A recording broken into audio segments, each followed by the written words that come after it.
الحمد لله رب العالمين والصلاة والسلام على خاتم النبيين أما بعد فأعوذ بالله من الشيطان الرجيم بسم الله الرحمن الرحيم لا أقسم بهذا البلد وأنت حل بهذا البلد آمنت بالله صدق الله العظيم وصدق رسوله النبي الكريم ونحن على ذلك لمن الشاهدين والشاكرين والحمد لله رب العالمين. قال الله تبارك وتعالى في شان وعظمة حبيبه الكريم إن الله وملائكته يصلون على النبي يا أيها الذين آمنوا صلوا عليه وسلموا تسليما. اللهم صل على سيدنا ومولانا محمد وبارك وسلم صلاة وسلام عليك يا رسول الله صلاة وسلام عليك يا حبيب الله صلی اللہ تعالی علیہ وسلم. مختصراً خطبہ مسنونہ کے بعد معزز محترم سامعین اکرام السلام علیکم ورحمۃ اللہ وبرکاتہ. عرض و معروض کا سلسلہ دراز کرنے سے قبل اللہ کی بارگاہ میں دعا کر لے کہ مالک و مولا مجھ حقیر و فقیر کو حق کہنے کی توفیق عطا فرمائے، ہم سبوں کو حق قبول کرنے کی اور اس پر عمل کرنے کی توفیق عطا فرمائے. حدیث پاک میں ہے کہ من صلی علی فی یوم الجمعۃ الف مرہ لم یمت حتی یری مقعدہ من الجنہ. نبی کریم رؤوف رحیم صلی اللہ علیہ وآلہ وسلم نے ارشاد فرمایا کہ جو مجھ پر جمعہ کے دن 1000 بار درود پاک پڑھے گا وہ اس وقت تک نہیں مرے گا جب تک جنت میں اپنی جگہ نہ دیکھ لے. نبی کی شان میں ہو جس قدر درود پڑھو محبو پاؤ گے جنت میں گھر درود پڑھو. 1000 درد کو یہ ایک دوا کفایت ہے جو پیش آئے ذرا بھی خطر درود پڑھو. تو درود شریف کا نذرانہ بانداز غلامانہ پوری ایمانداری کے ساتھ پیش کریں. پڑھے بآواز بلند اللہم صلی علی سیدنا و مولانا محمد وبارک وسلم صلاۃ و سلام علیک یا رسول اللہ صلاۃ و سلام علیک یا حبیب اللہ صلی اللہ تعالی علیہ وسلم. اللہ تعالی نے قرآن کریم میں ارشاد فرمایا لا اقسم بہذا البلد وانت حل بہذا البلد، یعنی مجھے اس شہر کی قسم جبکہ تم اس شہر میں تشریف فرما ہو. عزیزم حج کے ایام قریب ہیں. خوش بخت لوگ جنہیں حج کی سعادت کی خوشخبری مل چکی ہے وہ حج کی تیاریوں میں مصروف ہوں گے. قافلے سوئے حرم روانگی کو تیار ہوں گے. پروازیں و فلائٹس اڑنا شروع ہو چکی ہیں اور خوش نصیب عاشقان رسول جوق در جوق حرم پاک میں پہنچنے لگے ہیں. اللہ پاک ہمیں بھی یہ عظیم سعادت نصیب کرے. ہم بھی احرام باندھیں، حرم پاک پہنچیں، کعبہ مقدسہ کی خوبصورت مہکی مہکی فضاؤں میں سانس لینے کی سعادت ملے. کعبہ شریف کے پرنور نظاروں سے آنکھیں ٹھنڈی کر پائیں. کبھی ملتزم یعنی خانہ کعبہ میں وہ حصہ جو دروازہ کعبہ اور حجر اسود کے درمیان واقع ہے اس کو ہم چومیں. کبھی حجر اسود کے بوسے لیں، کبھی میزاب رحمت کے نیچے نفل پڑھنے کی سعادت نصیب ہو. مینا، عرفات، مزدلفہ میں جانا اور لبیک اللہم لبیک کی صدائیں بلند کرنا نصیب ہو جائے. یا خدا ایسے اسباب پاؤں کاش مکے مدینے میں جاؤں. مجھ کو ارمان حج کا بڑا ہے یا خدا تجھ سے میری دعا ہے. بڑا حج پہ آنے کو جی چاہتا ہے، بلاوا اب آئے گا کب یا الہی. میں مکے میں آؤں مدینے میں آؤں بنا کوئی ایسا سبب یا الہی. اللہ پاک ہم سب کو حج اور عمرہ کرنے کی اور مدینہ منورہ میں بار بار با ادب حاضری کی سعادت نصیب کرے. کاش ہم مکے میں جائیں، مدینے میں جائیں، پھر آئیں، پھر جائیں، پھر آئیں، پھر جائیں. کاش آخر مدینے ہی میں 2 گز زمین کا ٹکڑا نصیب ہو جائے. مجھے مرنا ہے آقا گنبد خضرا کے سائے میں، مجھے مرنا ہے آقا گنبد خضرا کے سائے میں. وطن میں مر گیا تو کیا کروں گا یا رسول اللہ صلی اللہ علیہ وسلم. ہم نے ابتدا میں آیت کریمہ سنی، پارہ 30 ہے، سورہ بلد کی پہلی 2 آیات ہیں. اللہ پاک نے فرمایا لا اقسم بہذا البلد، یعنی مجھے اس شہر کی قسم. اس آیت میں اللہ پاک نے شہر مکہ کی قسم ارشاد فرمائی ہے. یہاں یہ بات یاد رکھنے کی ہے کہ ایک ہے ہمارا قسم کھانا اور ایک ہے اللہ پاک کا قسم ارشاد فرمانا. ہماری قسم میں 2 باتیں ہوتی ہیں. نمبر 1، ہم اپنی بات کو پختہ کرنے کے لیے قسم کھاتے ہیں. مثلا میں کوئی بات عرض کر رہا ہوں، لوگ اس پر یقین نہیں کر رہے، اب میں لوگوں کو یقین دلانے کے لیے اس بات پر قسم کھا لوں گا، اس سے سامنے والے کو یقین آ جائے گا، چونکہ قسم کھالی ہے لہٰذا اس کی بات سچی ہے۔ دوسری بات یہ ہے کہ ہم ہمیشہ اپنے سے بلند رتبہ کی قسم ہی کھاتے ہیں، جیسے ہم کہتے ہیں اللہ پاک کی قسم، اللہ تعالی یقیناً بہت ہی بلند رتبہ ہے، ہم مخلوق ہیں، اللہ تعالی خالق ہے، ہم مملوک ہیں اور غلام ہیں، اللہ پاک مالک ہے، ہم رزق کے محتاج ہیں، اللہ پاک رزق عطا فرمانے والا ہے۔ غرض ہم جب بھی قسم کھائیں گے اپنے سے بلند رتبہ ہی کی قسم کھائیں گے، لیکن اللہ تعالی جب قسم ارشاد فرماتا ہے اس میں یہ دونوں باتیں نہیں ہوتی۔ اللہ تعالی نے جو بات ارشاد فرما دی وہ ویسے ہی پختہ ہے، اسے مزید قسم کے ذریعے پختہ کرنے کی حاجت ہی نہیں ہے۔ بھلا اللہ تعالی سے بڑھ کر سچی بات کس کی ہو سکتی ہے؟ قرآن کریم میں ہے وَمَنْ أَصْدَقُ مِنَ اللَّهِ قِيلًا، اور اللہ سے زیادہ کس کی بات سچی ہے؟ جب سب سے سچا اللہ تعالی ہی ہے، اس نے جو فرما دیا وہی حق ہے، وہی سچ ہے، لہٰذا اللہ تعالی جب قسم ارشاد فرماتا ہے تو اس میں بات کو پختہ کرنا مقصود نہیں ہوتا، بلکہ اللہ تعالی کا قسم ارشاد فرمانا یہ بتانے کے لیے ہوتا ہے کہ اے لوگو، یہ چیز جس کی قسم اللہ تعالی نے ارشاد فرمائی ہے یہ انتہائی بلند رتبہ اور اونچی شان والی ہے، لہٰذا اللہ تعالی نے جب فرمایا لا اقسم بہذا البلد، مجھے اس شہر کی قسم، یعنی مجھے مکہ پاک کی قسم، تو معلوم یہ ہوا کہ مکہ پاک انتہائی عظمت والا، بہت فضیلت والا شہر ہے کہ رب کائنات نے اس شہر مکہ کی قسم ارشاد فرمائی ہے۔ اب ذرا سوچنے کی بات ہے، شہر مکہ کو یہ شرف کس ذریعے سے ملا کہ اللہ تعالی نے اس کی قسم ارشاد فرمائی؟ ہم مکہ شریف کو اپنی نگاہوں میں رکھتے ہیں، سوچنا شروع کرتے ہیں کہ آخر مکہ پاک کو یہ شرف کس ذریعے سے ملا ہے۔ سب سے پہلے ہمارے سامنے کعبہ شریف کا تصور آتا ہے۔ کعبہ شریف اللہ تعالی کا گھر ہے، یہ دنیا کی پہلی عبادت گاہ ہے، حضرت ابراہیم علیہ السلام کی تعمیر ہے، اس کا حج کیا جاتا ہے، اسے دیکھنا عبادت ہے، اس پر دن رات رحمتوں کی برسات ہوتی ہے۔ کعبہ شریف بڑی عظمت والا ہے، لہٰذا ہونا ہو مکہ پاک کو فضیلت کعبہ شریف کے ذریعے سے ملی ہے، مگر نہیں، قسم اٹھانے کا سبب اور ریزن کعبہ نہیں ہے۔ اب ہم مزید تصور جماتے ہیں، ہمیں یہاں صفا و مروہ کی پہاڑیاں دکھائی دیتی ہیں، یہ وہ مقدس پہاڑیاں ہیں جنہیں اللہ تعالی نے شعائر اللہ، یعنی اللہ تعالی کی خاص نشانیاں فرمایا ہے، جن پر حضرت ہاجرہ رضی اللہ تعالی عنہا کے مبارک قدم لگے ہیں، یہ بھی مکہ پاک کی فضیلت کا سبب ہو سکتی ہیں، مگر نہیں، قسم ارشاد ہونے کا سبب یہ بھی نہیں ہے۔ ہمیں مکہ پاک میں مینا کی وادی بھی دکھائی دیتی ہے، مگر قسم ارشاد ہونے کا سبب یہ بھی نہیں ہے۔ مکہ شریف میں اس کے علاوہ اور بہت ساری فضیلت کی چیزیں ہیں، یہاں مقام ابراہیم ہے، یہاں انبیاء کرام علیہم السلام کے مزارات ہیں، یہاں زمزم شریف کا کنواں ہے، اور بہت ساری برکتیں ہیں، بہت ساری نعمتیں ہیں، بہت ساری فضیلتیں ہیں، مگر اللہ تعالی نے اس شہر کی قسم کیوں ارشاد فرمائی؟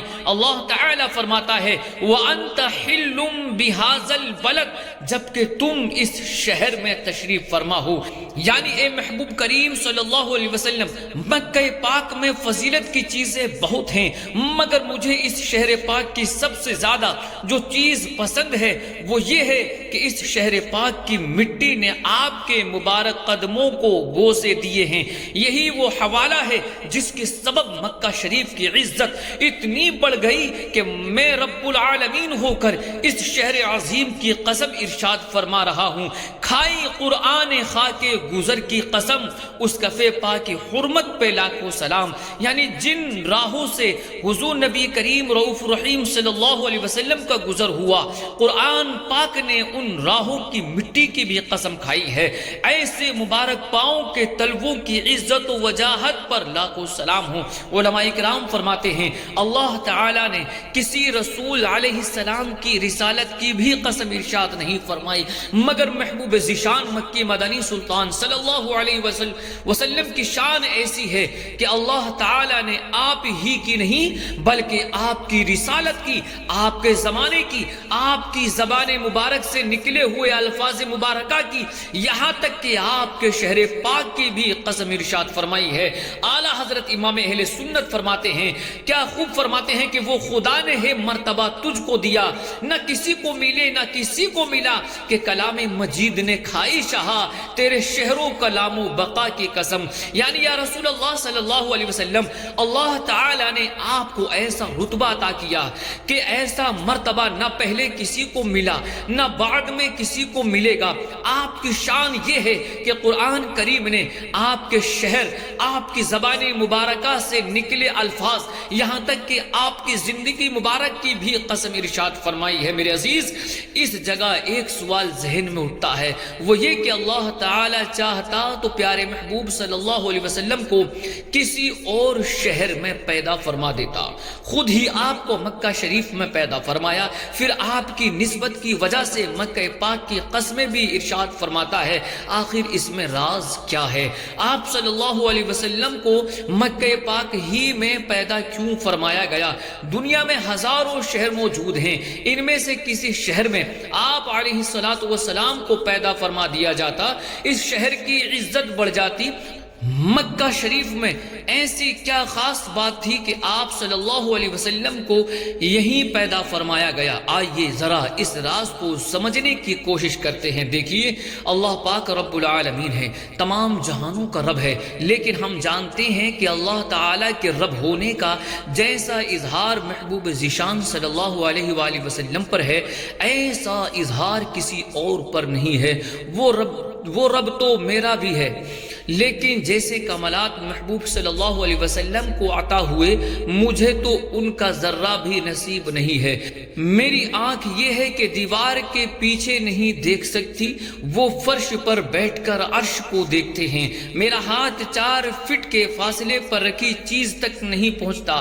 محبوب صلی اللہ علیہ وآلہ وسلم زمین سے ہاتھ بڑھائیں تو جنت کے پھلوں تک پہنچتا ہے، میں چند میٹر کے فاصلے سے نہیں سن سکتا۔ محبوب صلی اللہ علیہ وآلہ وسلم کے مبارک کان لاکھوں کلومیٹر دور کی آوازیں بھی سماعت فرماتے ہیں، بلکہ سب جانے دیجئے محبوب صلی اللہ علیہ وسلم کی بچپن مبارک میں یہ شان ہے کہ چاند اشاروں پر چلتا ہے، چاند جھک جاتا جدھر انگلی اٹھاتے مہد میں، کیا ہی چلتا تھا اشاروں پر کھلونا نور کا۔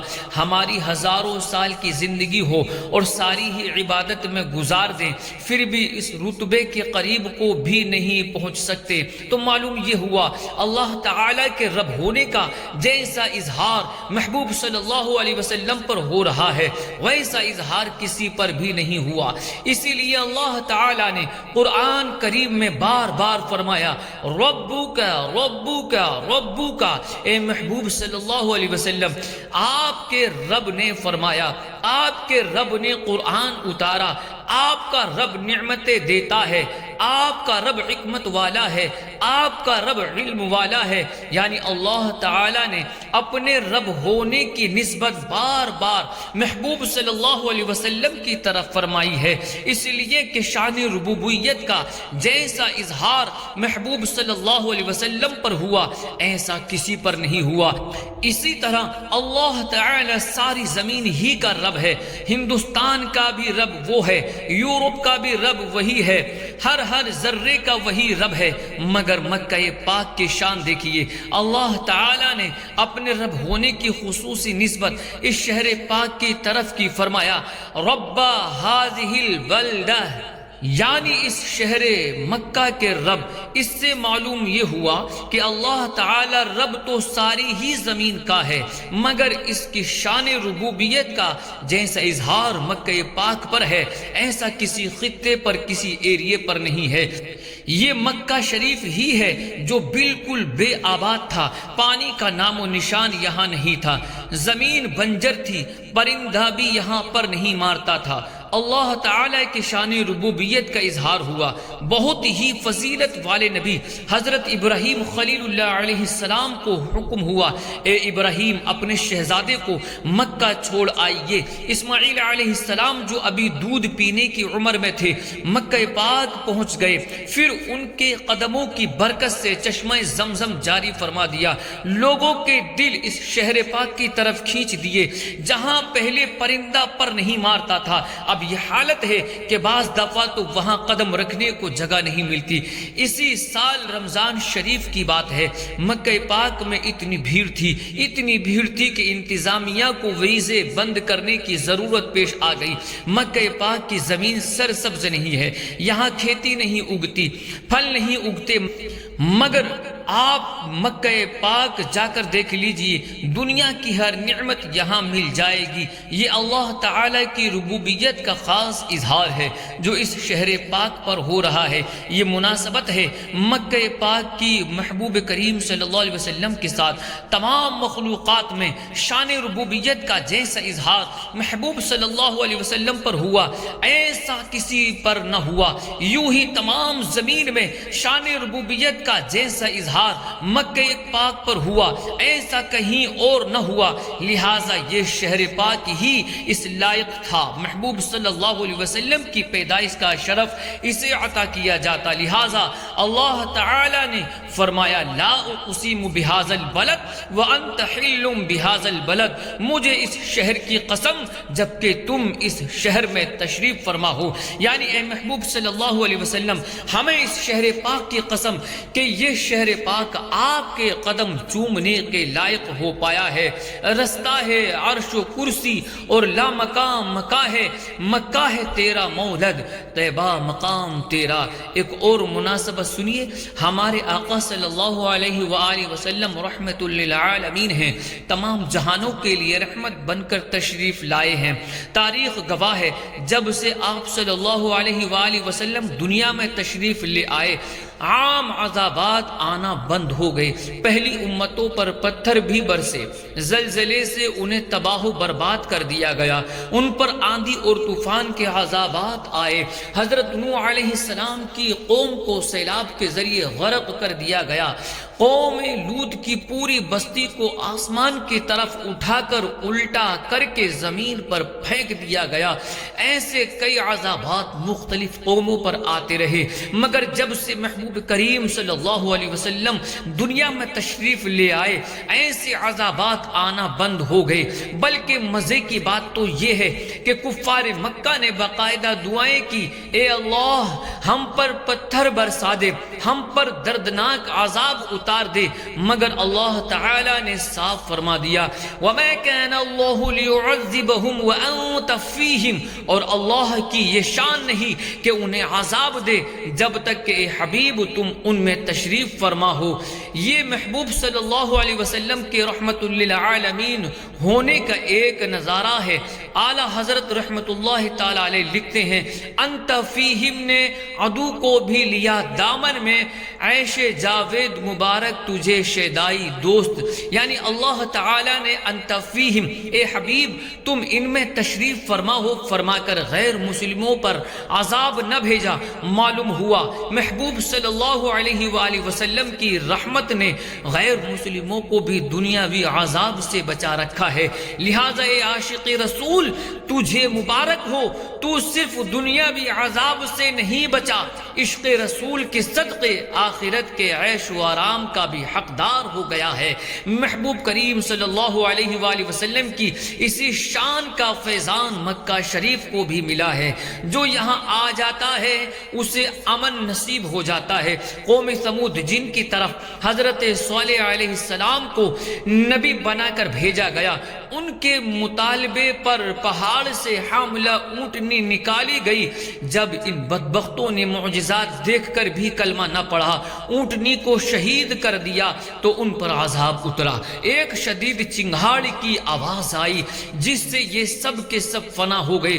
حدیث پاک میں ہے، میں خلاصتاً عرض کر رہا ہوں، اس عذاب نے ساری کی ساری قوم ثمود کو صفحہ ہستی سے مٹا دیا، سب ہلاک ہو گئے مگر ایک شخص بچ گیا۔ صحابہ اکرام علیہم الرضوان نے بڑی حیرانی سے پوچھا، یا رسول اللہ صلی اللہ علیہ وآلہ وسلم وہ کون تھا؟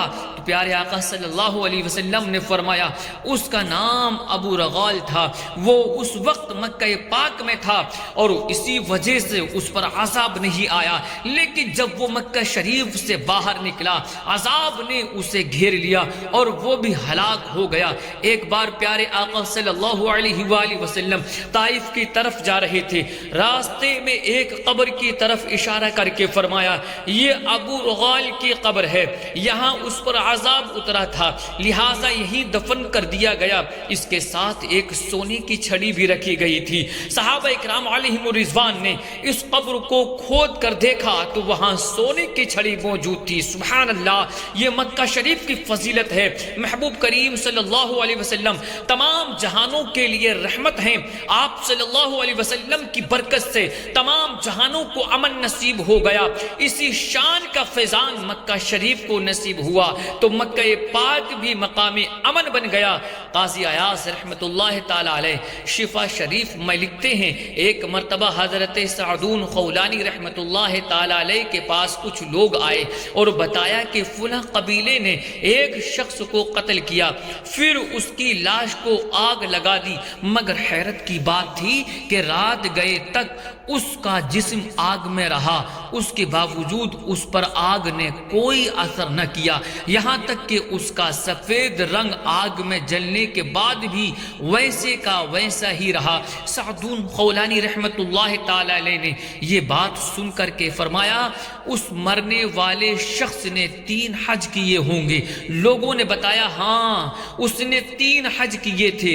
اس پر سعدون خولانی رحمت اللہ تعالی علیہ نے کہا مجھے یہ بات پہنچی ہے کہ جو بندہ ایک حج کرے اس نے اپنا فرض ادا کیا، جس نے دوسرا حج کیا اس نے اللہ تعالی کی بارگاہ میں قرض پیش کیا، اور جس نے 3 حج کیے اللہ تعالی اس کے جسم اور جسم پر اگنے والے بالوں کو جہنم پر حرام فرما دیتا ہے۔ سبحان اللہ۔ میرے عزیز، مکہ شریف کی محبوب ذیشان صلی اللہ علیہ وآلہ وسلم کے ساتھ ایک اور مناسبت سنیے۔ کیا آپ جانتے ہیں اللہ تعالی کی سب سے پہلے عبادت کس نے کی ہے؟ ہمارے محبوب صلی اللہ علیہ وآلہ وسلم نے۔ حدیث پاک میں ہے نور خدا احمد مجتبی صلی اللہ علیہ وآلہ وسلم کا نور سب مخلوقات سے پہلے بنایا گیا۔ حضرت آدم علیہ السلام کی تخلیق سے 2000 سال پہلے کی بات ہے کہ یسبح ذالک النور، نور مصطفیٰ اللہ پاک کی تسبیح کرتا تھا۔ وتسبح الملائکۃ بتسبیحہ، اور فرشتے اس تسبیح کو سن کر تسبیح کیا کرتے تھے۔ تو معلوم یہ ہوا سب سے پہلے، فرشتوں سے بھی پہلے اللہ تعالی کی عبادت پیارے محبوب صلی اللہ علیہ وآلہ وسلم نے کی ہے۔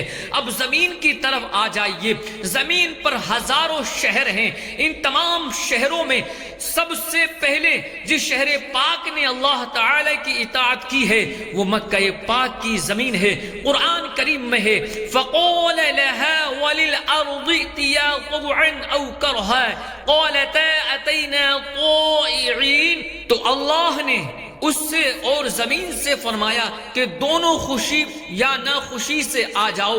دونوں نے عرض کی ہم خوشی کے ساتھ حاضر ہوئے، یعنی اللہ تعالی نے زمین کو پیدا فرمانے کے بعد فرمایا اے زمین اپنے اندر کے خزانے منافع باہر نکال دے۔ روایات میں ہے اس وقت ساری زمین نے ہی ادب سے عرض کیا اے اللہ تعالی میں حاضر ہوں، مگر زمین کے تمام خطوں میں سے سب سے پہلے جس خطے نے لبیک کہا تھا وہ مکہ مکرمہ کی پاک زمین تھی، اس لیے اللہ تعالی نے اسے حرم قرار دیا ہے۔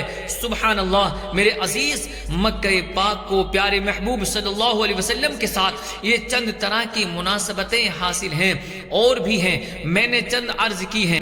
شاید یہی حکمت ہے کہ آپ صلی اللہ علیہ وآلہ وسلم کی پیدائش کے لیے اس شہر پاک کا انتخاب ہوا، اور فرمایا لا اقسم بہذا البلد وانت حل بہذا البلد، مجھے اس شہر کی قسم جبکہ تم اس شہر میں تشریف فرما ہو، یعنی اے محبوب صلی اللہ علیہ وآلہ وسلم مجھے اس شہر پاک کی قسم ہے کہ یہ شہر آپ کے قدم چومنے کے لائق ہو سکا ہے۔ کاش ہمیں اس شہر پاک کی زیارت نصیب ہو، ہم بار بار مکہ پاک جائیں، مدینے جائیں، مکہ پاک میں سانسیں لینا، یہاں عبادت کرنا، تلاوت کرنا، نمازیں پڑھنا، کعبہ شریف کو دیکھنا، طواف کرنا، مینا و عرفات کا قیام کرنا نصیب ہو جائے۔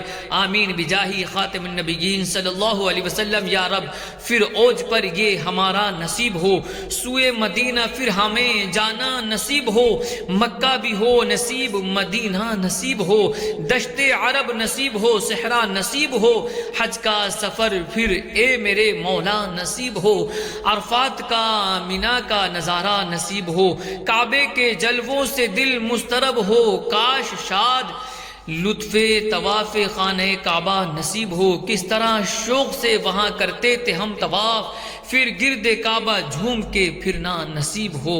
درود شریف پڑھ لیجیے، اللہم صلی علی سیدنا و مولانا محمد وبارک وسلم، صلاۃ و سلام علیک یا رسول اللہ صلی اللہ علیہ وسلم۔ حضرت ابو ہریرہ رضی اللہ تعالی عنہ سے روایت ہے، اللہ کے آخری نبی رسول ہاشمی صلی اللہ علیہ وسلم نے فرمایا، جو بندہ کعبہ شریف کا حج کرے، اس دوران نہ فحش باتیں کرے نہ ہی گناہ کا کام کرے، تو رجع کیوم ولدتہ امہ، وہ ایسے لوٹ جائے گا جیسے آج ہی اس کی ماں نے اسے جنا ہے۔ بخاری شریف کی حدیث پاک میں ہے، العمرۃ الی العمرۃ کفارۃ لما بینہما، ایک عمرہ دوسرے عمرے تک درمیان کے گناہوں کا کفارہ ہے۔ والحج المبرور لیس له جزاء الا الجنہ، اور مقبول حج کی جزا صرف و صرف جنت ہے۔ مسلم شریف کی حدیث پاک ہے، نبی رحمت شفیع امت صلی اللہ علیہ وآلہ وسلم نے فرمایا، ان الحج یہدم ما کان قبلہ، بے شک حج پہلے کے گناہوں کو معاف کروا دیتا ہے۔ میرے عزیز، یہاں یہ خیال رہے کہ حج کی برکت سے گناہ مٹتے ہیں مگر حقوق العباد سے خلاصی نہیں ہوتی۔ مثلا کسی نے قرض لیا تھا، قرض کی ادائیگی میں اس نے دیر کی تو اس تاخیر کا گناہ حج کرنے سے معاف ہو جائے گا، لیکن جو رقم لی ہوئی ہے وہ واپس لوٹانی ہی پڑے گی۔ حضرت ابو موسیٰ اشعری رضی اللہ تعالی عنہ سے روایت ہے، اللہ تعالی کے رسول مقبول صلی اللہ علیہ وسلم نے ارشاد فرمایا، حاجی اپنے اہل خانہ میں سے 400 افراد کی شفاعت کرے گا، اور حاجی گناہوں سے ایسے نکل جاتا ہے جیسے اس کی ماں نے اسے جنا تھا۔ حضرت ابو ذر غفاری رضی اللہ تعالی عنہ سے روایت ہے، رسول رحمت شفیع امت صلی اللہ علیہ وآلہ وسلم نے فرمایا، اللہ تعالیٰ کے نبی حضرت داؤد علیہ السلام نے اللہ کی بارگاہ میں عرض کیا، یا اللہ جو تیرے گھر یعنی کعبہ شریف کی زیارت کے لیے آئیں ان بندوں کے لیے کیا اجر ہے؟ تو اللہ تعالیٰ نے فرمایا، اے داؤد بے شک جو میرے کعبے کا حج کرے میرے ذمہ کرم پر ہے کہ میں ان کو دنیا میں معاف کر دوں، اور قیامت کے دن جب وہ مجھ سے ملے تو میں ان کی بخشش فرما دوں۔ سبحان اللہ، اللہ کے رسول مقبول صلی اللہ علیہ وسلم نے فرمایا، جب عرفہ کا دن ہوتا ہے تو اللہ تعالی فرشتوں کے سامنے فخر فرماتا ہے، ارشاد ہوتا ہے، اے فرشتوں میرے بندوں کو دیکھو، وہ پراگندہ حال بکھرے بالوں کے ساتھ دور دور سے آئے ہیں، میں تمہیں گواہ بناتا ہوں، بے شک میں نے ان کو بخش دیا۔ فرشتے عرض کرتے ہیں، اللہ تعالی ان میں گناہگار بھی تو ہیں؟ تو اللہ تعالی فرماتا ہے، بے شک میں نے ان کو بھی بخش دیا۔ امام ابن جوزی رحمت اللہ تعالی علیہ فرماتے ہیں ایک عاشق رسول تھا، اسے حج پہ جانے کا بڑا شوق تھا، 3 سال تک مسلسل وہ حج کے لیے دعائیں کرتا رہا، گڑ گڑا کر رب کی بارگاہ میں عرض کرتا رہا، بڑا حج پہ آنے کو جی چاہتا ہے، بلاوا اب آئے گا کب یا الہی، میں مکے میں آؤں مدینے میں آؤں، بنا کوئی ایسا سبب یا الہی۔ مسلسل 3 سال دعائیں کرتا رہا لیکن اس کے دل کی حسرت پوری نہ ہوئی۔ 4تھے سال حج کا موسم تھا، دل میں حرمین شریفین پہنچنے اور کعبہ شریف کی زیارت کا شوق پروان چڑھا۔ اس نے تڑپ تڑپ کر اللہ تعالی کی بارگاہ میں دعائیں کی، اب کی بار اس پر کرم ہی ہو گیا۔ چنانچہ ایک رات جب یہ سویا تو سوئی ہوئی قسمت جاگ اٹھی، آنکھ لگی تو دل کی آنکھیں کھل گئیں۔ بگڑی بنانے والے آقا صلی اللہ علیہ وسلم ایک عاشق رسول کے دل کی حسرت کو پورا فرمانے کے لیے خواب میں تشریف لائے۔ امت کے حال سے وہ آگاہ ہر گھڑی ہیں، خوابوں میں آ رہے ہیں، بگڑی بنا رہے ہیں۔ رسول رحمت شفیع امت صلی اللہ علیہ وآلہ وسلم نے اپنے اس عاشق کو فرمایا تم اس سال حج کے لیے چلے جانا۔ رسول اکرم نور مجسم صلی اللہ علیہ وسلم کی زبان مقدس سے حج کی اجازت کی خوشخبری سنتے ہی اس عاشق رسول کی آنکھ کھل گئی۔ بارگاہ نبوت سے حج کی اجازت مل چکی تھی، اس کا دل خوشی سے جھوم رہا تھا۔ سرکار عالی وقار مکہ مدنی تاجدار صلی اللہ علیہ وسلم کی میٹھی میٹھی پیاری پیاری آواز اس کے کانوں میں رس گھول رہی تھی۔ وہ بہت خوش تھا لیکن اچانک یاد آیا کہ حج کی اجازت تو مل گئی مگر میرے پاس تو اتنے اسباب ہی نہیں ہیں کہ حج پر جا سکوں۔ یہ خیال آنے کی دیر تھی، ساری خوشی غم میں تبدیل ہو گئی۔ دوسری رات ہوئی، پھر رسول اکرم نور مجسم صلی اللہ علیہ وآلہ وسلم خواب میں تشریف لائے، پھر ارشاد فرمایا تم اس سال حج کے لیے چلے جانا۔ وہ عاشق رسول اپنے بے غریبی کا ذکر نہ کر سکا۔ تیسری رات پھر کرم ہوا، پھر اللہ تعالیٰ کے رسول مقبول صلی اللہ علیہ وسلم خواب میں تشریف لا اور فرمایا تم اس سال حج کے لیے چلے جانا۔ اس بار بھی یہ اپنی پریشانی بیان نہ کر پایا۔ آخر 4تھی رات پھر کرم ہوا، رسول اکرم نور مجسم صلی اللہ علیہ وسلم خواب میں تشریف لائے تو اس نے عرض کر ہی دیا کہ یا رسول اللہ، یا حبیب اللہ صلی اللہ علیہ وآلہ وسلم، میرے پاس تو سفری اخراجات بھی نہیں ہیں، میں کیسے حج کے لیے جا سکتا ہوں؟ پاس مال و زر نہیں، اڑنے کو بھی پر نہیں، کر دو کوئی انتظام، تم پہ کروڑوں سلام۔ رسول اکرم نور مجسم صلی اللہ علیہ وسلم نے فرمایا کیوں نہیں، تمہارے پاس زیادہ راہ ہے، تم اپنے مکان کی فلاں جگہ کھودو، وہاں تمہارے دادا کی زرہ یعنی جنگی لباس موجود ہے۔ اتنا فرما کر نور کے پیکر تمام نبیوں کے سرور صلی اللہ علیہ وسلم تشریف لے گئے۔ صبح کو عاشق رسول کی آنکھ کھلی، بہت خوش تھا۔ نماز فجر ادا کرنے کے بعد آقا کریم صلی اللہ علیہ وآلہ وسلم کی بتائی ہوئی جگہ سے کھودنا شروع کیا۔ واقعی وہاں ایک قیمتی زرہ موجود تھی، اس نے وہ زرہ فروخت کی اور حج کے لیے روانہ ہو گیا۔ جسے چاہا در پہ بلا لیا، جسے چاہا اپنا بنا لیا۔ یہ بڑے کرم کے ہیں فیصلے، یہ بڑے نصیب کی بات ہے۔ بیان کو اختتام کی طرف لاتے ہوئے ایک شرعی مسئلہ عرض کرتا ہوں۔ مسئلہ یہ ہے کہ قربانی کے لیے جانور کی عمر کا پورا ہونا ضروری ہے، دوتا ہونا ضروری نہیں۔ یعنی اللہ تعالیٰ کی راہ میں قربانی پیش کرنے کے لیے لوگ بڑے شوق و ذوق کے ساتھ جانور خریدتے ہیں۔ اللہ تعالیٰ کی رضا کے لیے قربانی کا جانور اچھے سے اچھا اور پسند کر کے ہی خریدنا چاہیے۔ البتہ ایک مسئلہ سماعت فرمائیں، شریعت کی طرف سے قربانی کے جانوروں کی مقرر کردہ عمر کا پورا ہونا ضروری ہے، دانت نکلنا ضروری نہیں۔ مثلا ایک بیل جس کی عمر اسلامی سال کے اعتبار سے 2 سال مکمل ہے تو اس کی قربانی لگ سکتی ہے اگرچہ ابھی تک اس کے سامنے والے 2 بڑے دانت نہ نکلے ہوں، جن کی وجہ سے جانور کو عرف میں دوتا یعنی 2 دانت والا کہا جاتا ہے۔ اور یہ بات ذہن نشین کر لیجئے کہ قربانی کے لیے اونٹ کی عمر اسلامی سال کے مطابق 5 سال، گائے وغیرہ کی عمر 2 سال، بکرا وغیرہ کی عمر 1 سال ہونا ضروری ہے۔